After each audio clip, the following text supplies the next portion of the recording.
Greetings, friends. Hope you are doing good from wherever you are. We are still pilgrimaging the book of Job. And today we want to focus on Job chapter 32, verses 1 through chapter 35, verse 16. And I've given the topic to this Bible study session, the Clay Daysman. The Clay Daysman. But it is important for us to have an understanding of the background behind this session. So chapter 32 marks the end of Job's dialogue with the three friends, Eliphaz, Bildad, and Zophar. And from what we have discussed earlier on, what we have observed earlier on, it seems like those three were not really Job's friends. They were agencies of Satan. They were there to test Job's faith. Their major goal was for Job to justify himself. They did not think beyond that. And there are some people in our lives, friends, who sometimes come to us seeking justification. They don't really have a solution or any other better agenda. So when we are in a problem and somebody comes and sits down with you trying to understand your problem, sometimes it is very, very paramount, very, very important for you to quickly assess if that person is there to give you a solution or just to siphon information from you. If the intent is to siphon information from you and not to help you in any way, then absolutely you don't have any reason to give that person information. You see, sometimes you need to be a bit rough to people in order to protect yourself. So sometimes if something happens in my life and somebody asks me or try to understand what's happening in my life, the first question that I would ask the person, if I tell you what's happening in my life, what are you going to do with it? What are you going to do about it? Are you going to give me any solution, or you just want to know? If the intent is just wanting to know, then chances are very high that that person, if he's not providing you with the solution to your problems, then he will take that information and pass it to other people of same minds, of like minds, people who are not there to help you in any way, but only there to criticize, to nail you down. So this is exactly the situation that we're seeing Job in. We're seeing Job in a situation whereby these friends are coming, and they were the most disappointing thing with these friends. They were very, very patient. They spent 7 days sitting down quietly with Job. And only patient people do that. And you will never assume or imagine that somebody can come and be patient, wait patiently for 7 days just to suffer information and run around with information criticizing you and nailing you down. You'll be tempted to think, okay, these are genuine friends and they have good intentions. But after 7 days of silence and they start talking, you realize that they do not have good intentions.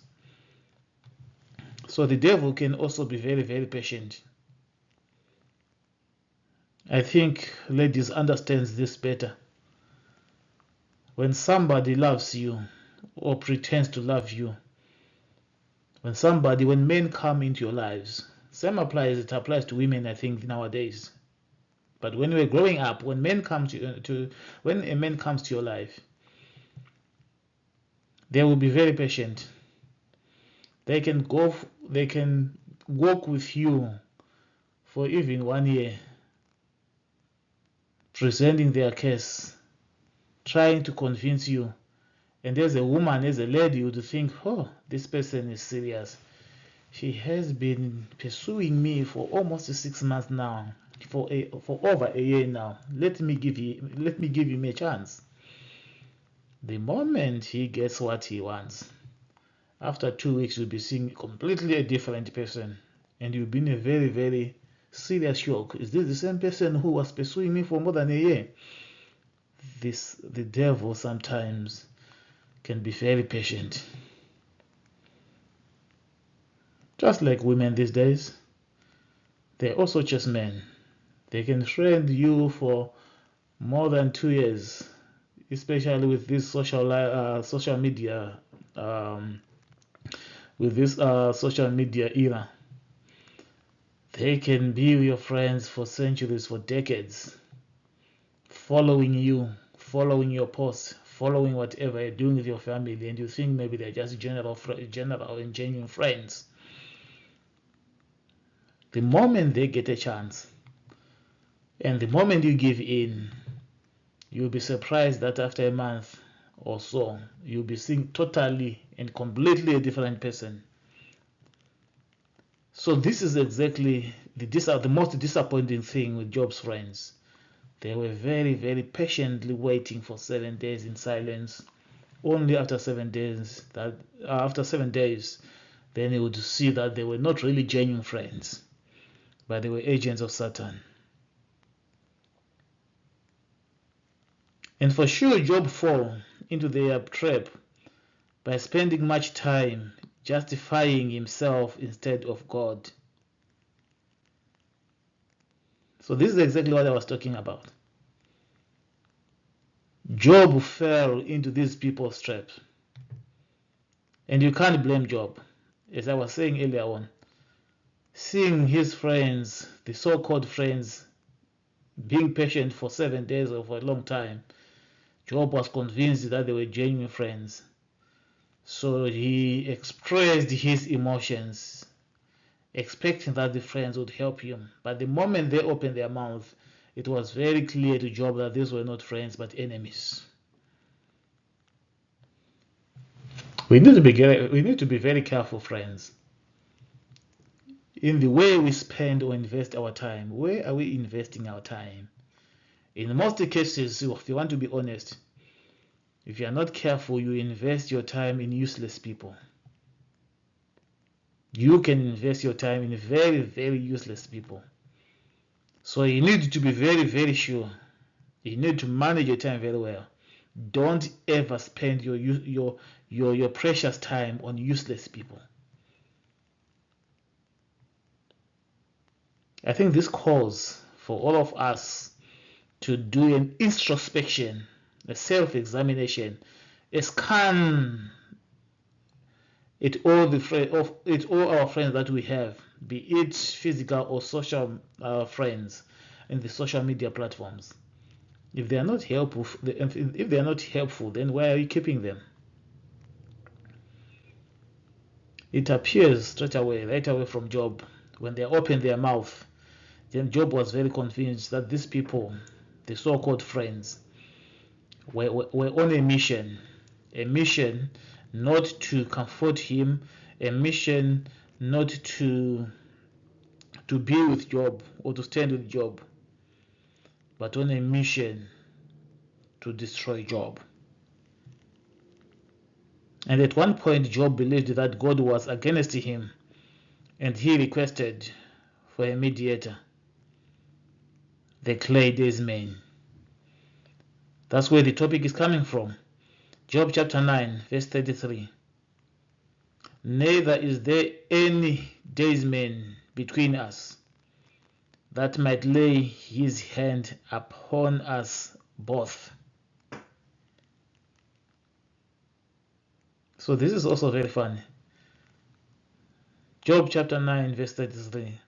Neither is there any daysman between us that might lay his hand upon us both.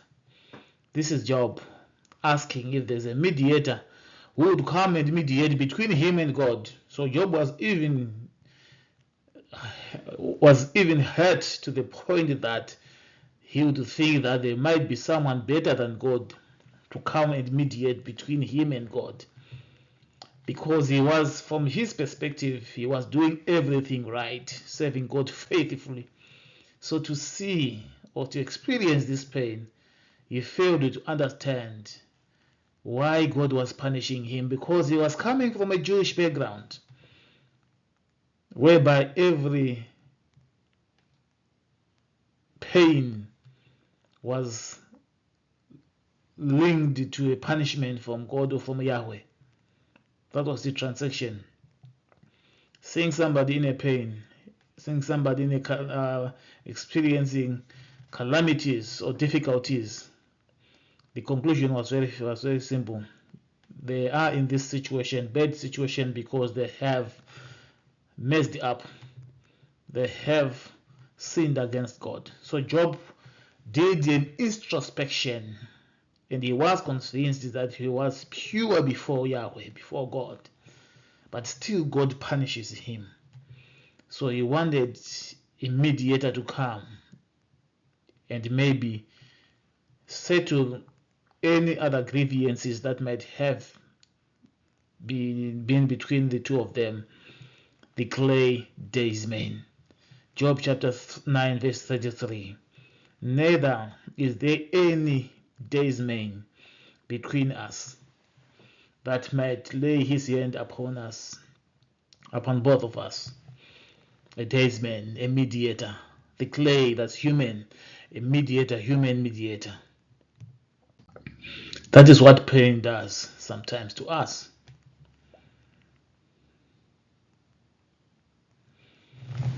But let's talk about Elihu. Job chapter 32 verse 6b to 9. I am young in prayer, in years, and you are old. That is why I was fearful, not daring to tell you what I know. I thought age should speak.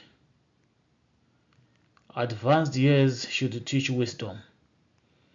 But it is the Spirit in a person, the breath of the Almighty, that gives them understanding.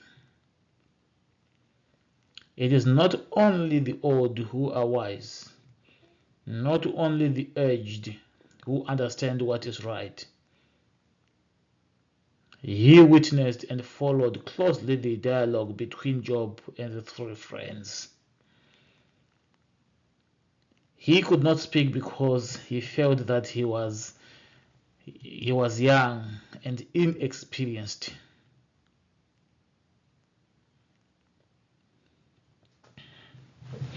There is a common ancient phrase or proverbs which says, age does not always come with wisdom. Sometimes it comes alone. Age does not always come with wisdom. Sometimes it comes alone. And this is exactly the point that Elihu is proving to us, because he listened to Job's friends and Job himself. And what he heard Job's friends saying shocked him, because he was perceiving the friends to be people of great wisdom, old people of great wisdom, and Elihu was just a youth. But after listening to them, he was convinced beyond grave doubt, beyond reasonable doubt, that age does not always come with wisdom. Sometimes age comes alone. So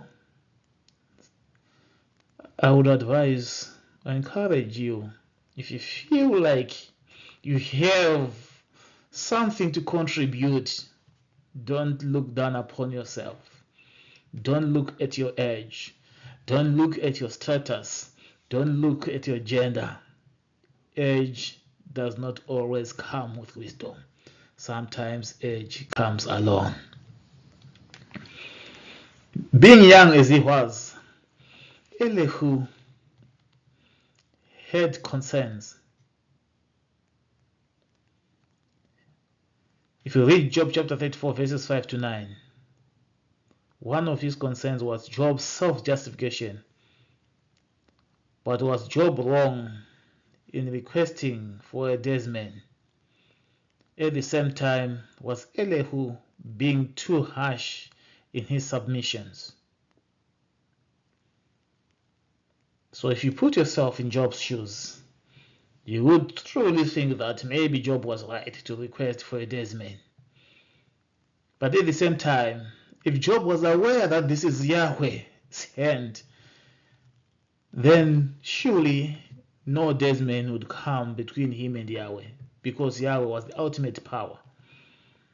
So again, from that perspective, it doesn't make sense, even if Job was in a deep pain, for Job to request a mediator between him and Yahweh, a human mediator for that matter, especially considering that he has been disappointed already with other human beings, 3 human beings, and he still trusts in human beings to help him settle his grievances, the grievances that he had between him, with Yahweh.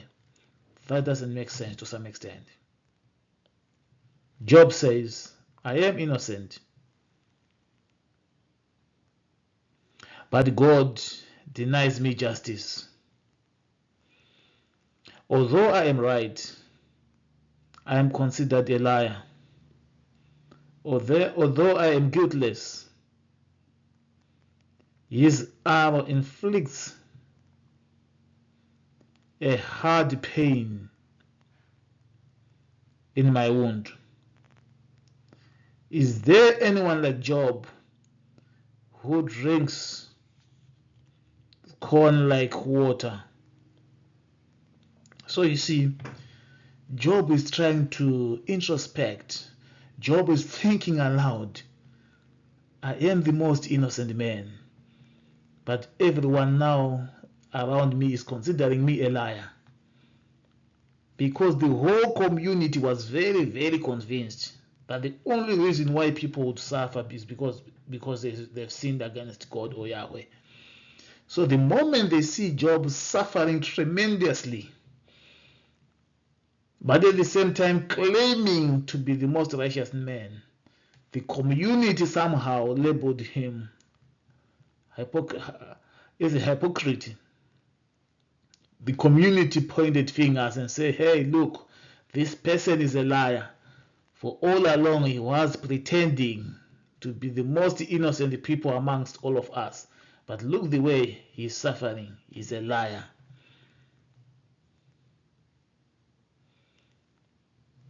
And amongst those people in the community were also Job's friends. They approached him. Instead of providing answers, solutions to the troubled Job, they piled a lot of questions and added more problems. There are some people, friends, if you tell them your problem, they will come and add more problems to you. So my central message is, if somebody can't provide a solution, they don't have any reason to hear your story. Especially if they cannot be quiet. There are some people who are very useful. They don't have a solution to your story, but at least they listen to you, and after listening to you, they keep quiet. Those are needed people. Because sometimes you don't need solutions, you just need to vent out. Just to say whatever you want to somebody who can listen and keep it within themselves. But majority of the people that we have, if they can't provide solutions, then they can carry your story and broadcast it, making the situation worse. Elihu's submissions in Job chapter 34 verses 13 to 15. Who appointed him over the earth? Who put him in charge of the whole world? If it were his intention, and he withdraw his spirit and breath, all humanity would perish together, and mankind would return to the dust. Jesus.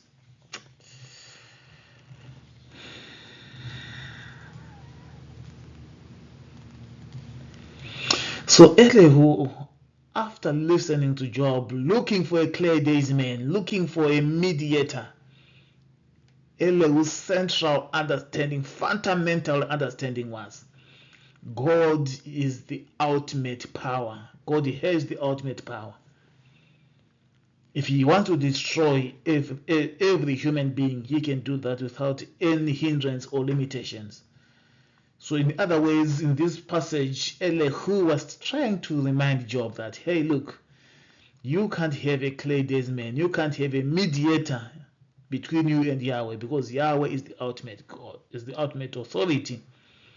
So what you need to do is just to be patient, have a dialogue with Yahweh, and Yahweh is the one who can restore or resolve your problems.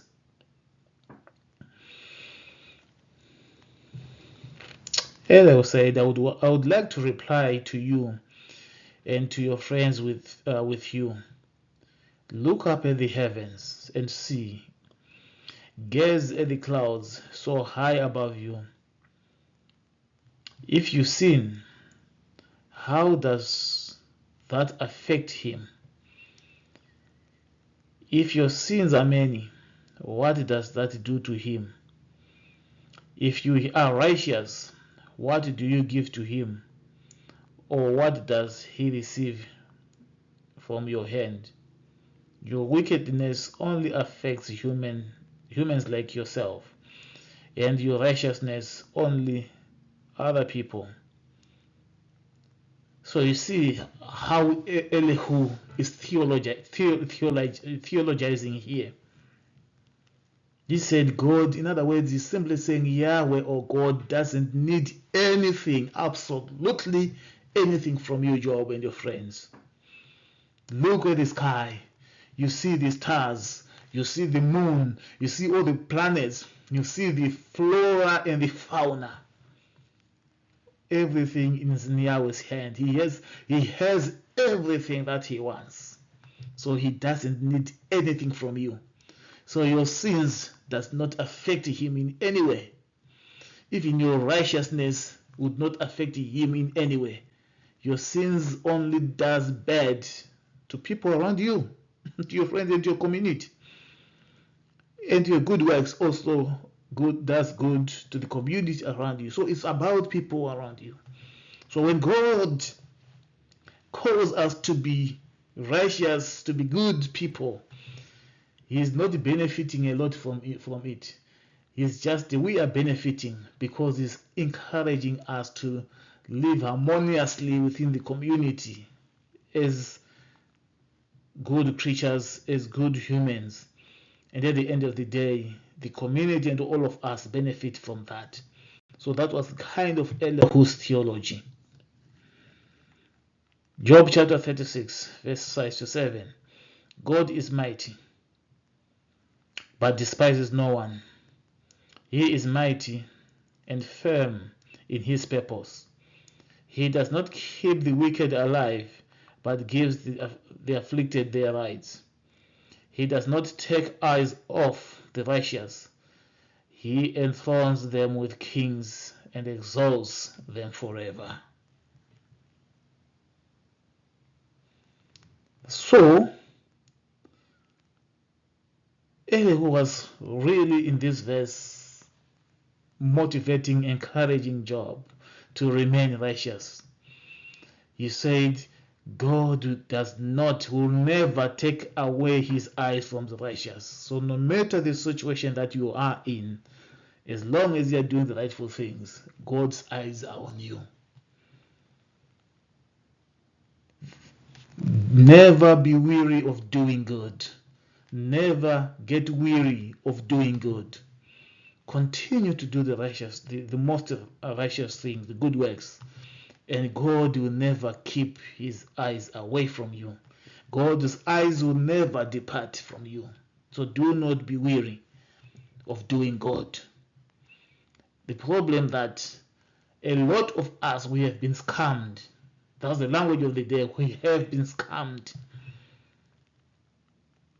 A lot of us, we have invested in relationships, and at the end of the day, we have been scammed, and we never trusted anyone.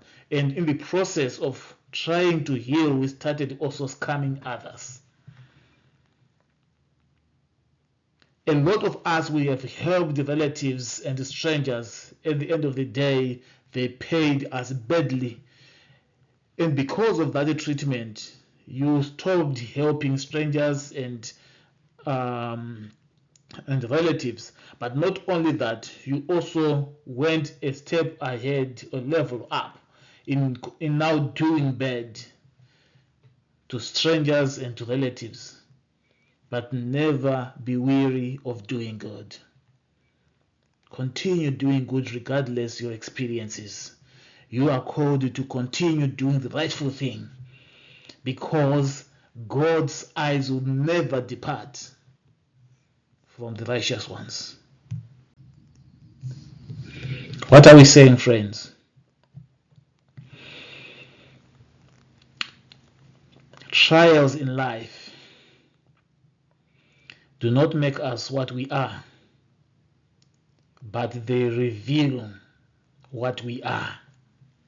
Trials in life do not make us what we are, but they reveal what we are. I have seen so many people who claim that I have been doing good, I was good, but I'm no longer good because people changed me. No, I don't buy into that kind of philosophy. Nobody can change you. Everyone in life goes through a period of trials, temptations. But what those temptations and trials do to you, they just reveal the real you. If you have been cheated, if you are cheating right now, and you claim that I'm cheating because I've been cheated, that's a wrong philosophy. You are simply cheating because naturally you are a cheater. That's it, full stop. Because trials in life do not make what we are, but they reveal what we are. Because if somebody has stolen from you, you can't now be stealing from other people. Because somebody was not welcoming to you, you can't now say, I'm no longer welcoming to others. That cannot be a justification. Trials do not make us what we are. They reveal what we are. Secondly, God's blessings are not a right, but a privilege. God's blessings are not a right, but a privilege. So if you are blessed by God, it's not a right, it's just a privilege. God can wake up any morning and just withdraw that privilege. We have seen people in our lives who have been rich and successful, but all of a sudden they tend to be nobody into society, because God's blessings are not a right, they're just a privilege. So if they are just a privilege, what it means, while least we have the rights, the blessings, bless others, so that when time comes, if something happens, then that God withdraw the privilege or the blessings, you have a social net to help you out.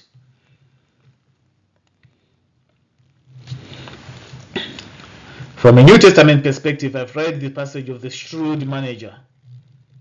What did this shrewd manager do? He was very rough to his subordinates. So when the owner of the farm came back,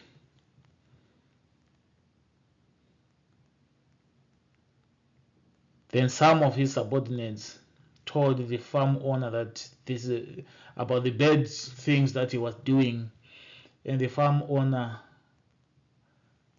called him for questioning. The moment he realized that I'm in trouble, he started now settling debts and canceling debts for other employees or subordinates.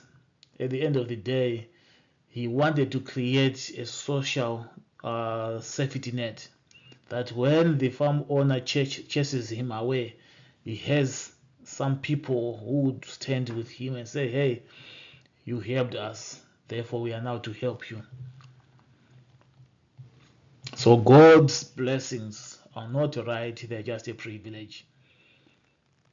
Thirdly, by grace, trials open doors for change in our lives.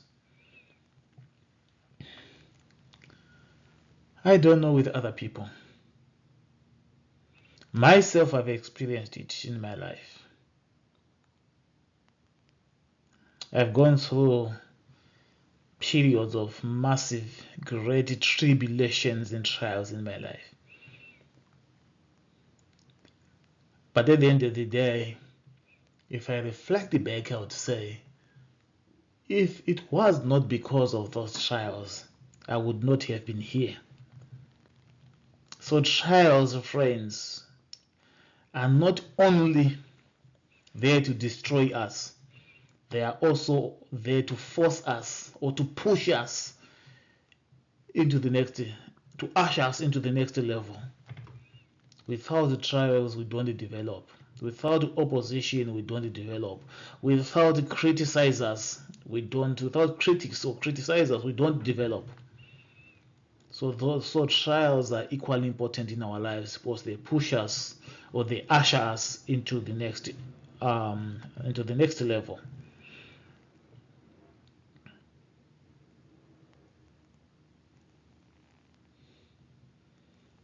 Fourthly, a silence for sin is called cheap grace. A silence for sin is called cheap grace. There are some people who believe that grace is cheap. There are some people who believe that God's grace is cheap, but I don't think so. I don't really get where people get where people get that kind of theology from. Because as Christians, we believe that we have been saved by the cross. That wasn't cheap grace. That was expensive grace. Grace is expensive. It is an expensive commodity. If you are blessed, if you have God's grace, you must value it and guard it jealously because it is an expensive, a very, very volatile, a very, very,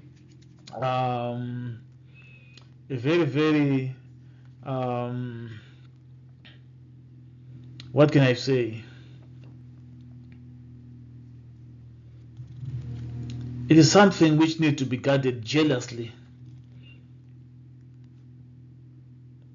God's grace is not cheap. It is expensive and need to be guarded and protected. Next time when we meet, friends, our topic will be, where are you, God? This is still Job asking, despite all the efforts of Elihu in trying to show him that God was still in control. He's still asking a question, where are you, God? And sometimes when we are in problems and challenges, we don't think straight. So we keep questioning, where are you, God? May God bless you as we meet again in the next Bible study session.